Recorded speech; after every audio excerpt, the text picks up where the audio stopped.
अग्रणी थिएटर अन्वेषण ग्रुप पक्षर स्थानीय उपेन्द्र कुमार सरकारी उच्च प्राथमिक विद्यालय परिसर में एक चक्षु चिकित्सा और मागणा मोतियाबिंदु चिन्हट शिविर चंडीखोल साई नेत्र मंदिर आनुकूल्य अनुष्ठित हो जाइछि।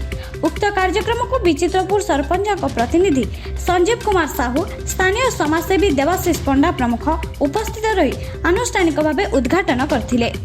स्थानीय अंचल बहु वृद्ध और वृद्धा माने सेमानक चक्षु परीक्षा कराइथिले। चिन्हट होइतिबा समस्त मोतियाबिंदु रोगी अस्त्रोपचार बिना मूल्य कराजिबो बोली साई नेत्र पक्षरु कहा जायतिला। सूचना अनुसार अन्वेषण पक्षरु चलित मास 6 तारिख में पणसा और 7 तारिख में बेरुदा पंचायत रे एही कार्यक्रम आयोजन करा जायतिला। उक्त शिविर मोट 45 जन रोगी अस्त्रोपचार सफल भाव संपादन होइतिबा जणा पड़छि। खबर मुताबक एही कार्यक्रम रे अन्वेषण पक्षरु इच्छामयी धळ, प्रत्युष महांती, स्वाति पंडा, सांगठनिक संपादक वैद्यनाथ पंडा संयोजन करथिले।